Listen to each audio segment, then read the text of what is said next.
Welcome everyone with our first tryout solo of one-page rules Warfleets system, because we are going to run a big event, well big, we're aiming at 20 people, of this game system at a club somewhere in spring next year. And for this tryout I've put the Earth Alliance, the early version from Babylon 5, against the Ferengi from Star Trek. So, drawing on my rather big collection, I went for the small engagement on a small scale field of 3x3 by flipping one of my mats upside down. For the fleets, I decided to settle on only 150 points per side, the event will be 300. To give a bit of a feel for the rules without going in too much building yet, and have a fast and short game while still including every class or every size there is. The Ferengi were represented using the Ratmen clans list due to their weaselly nature of battle. Picking two Decora Marauders from Star Trek Attack Wing for this, the limited edition tournament pack one, aka the shiny one, was the Rat King, a heavy 4 with a no escape module, broadside gnaw guns, front neutron cannon and a back precision laser systems, and upgrades costing 80 points.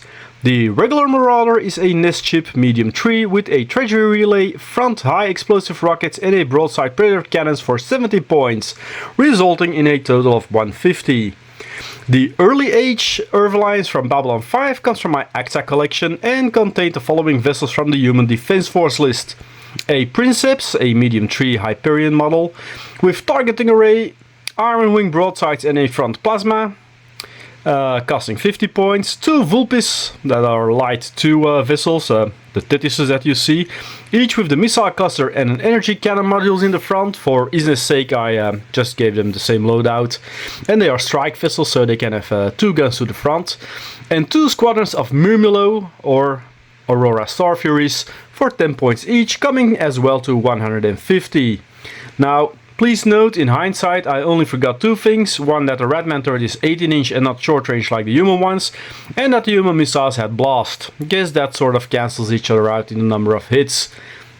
The mission? A simple blast the other guy with my fleet being the Earth Alliance.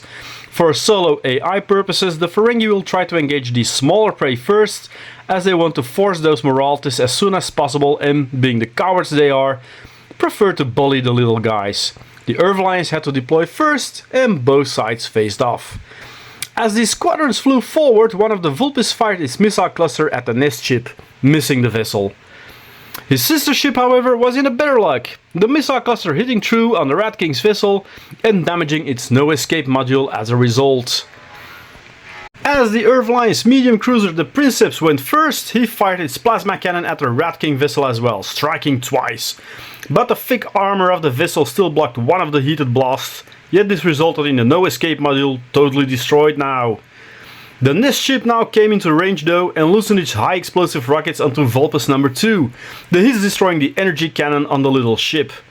The Rat King vessel in turn, making a hold action, fired its neutron cannon on one of the squadrons of Murmillo, the only ships in range, and obliterated them to space dust.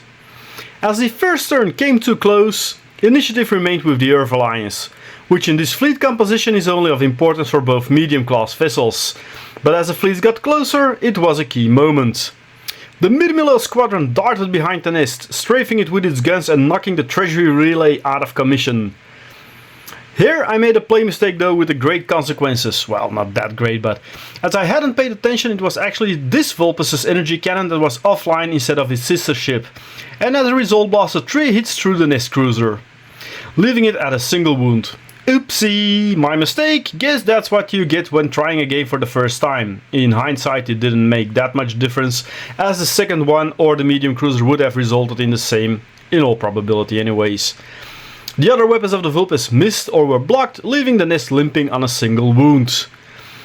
Her sister ship turned towards the nest cruiser and unleashing its energy cannon made short work of the nest, blasting through the hull to take off the final hit point. With 2 weapon systems as such not used, and the medium cruiser of the Earth Alliance next to fire with its turrets as well so close, and a broadside if needed, the mistake above, as said, didn't change the outcome, only the moment of the demise of the nest cruiser. And a glorious demise it was, as fires erupted from the vessel, leaving it a broken hulk. The Princeps closed in on the Rat King vessel, eager to finish the fight. and opening fire with his energy cannon, it smacked a gap in the vessel, damaging the precision laser system. The Rat King vessel opted now to move, to bring its Gnagun broadsides to action. But scoring only a single hit, the Vulpes armor plate withstood the shot, while the Ratman turret plainly missed the little nimble ship. The Rat King vessel passed its morale test and we went into the third turn. Due to levels of the vessels, it was no longer needed to roll initiative as all the smaller Earth Alliance vessels would go first anyways. The Mirmila squadron dashing in.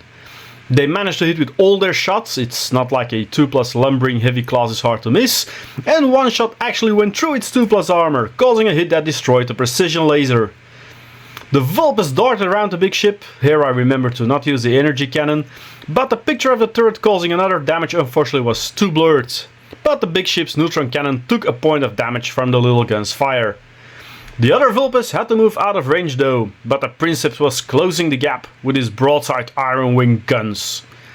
The shot punched through the massive strength of the four from these mighty cannons, destroying the neutron cannon totally. The turret shots however were blocked by the thick armor plating, which had let down the Rat King's vessel quite often during the battle unfortunately. And with only one functional system, the vessel needed to take a morale check, failing it duly. Realizing no loot was to be gained today, the mighty vessel charged up its FTL drive and jumped out of the system, leaving the sector to the Earth Alliance fleet who stood victorious against the scavengers. So that was the first try of the Warfleets game system, and the small sized battle, including going through the rules as I went, took about half an hour to play out. I'll deal for some small size home gaming for certain. The mechanics are smooth and it has more depth and tactics going on than it looks to have at first glance. So this will indeed be a good system to organize a space battle day at the club and allow people to bring their various game system collections. Good fun, and I'll definitely be playing a lot more of this game. Until the next one, bye bye!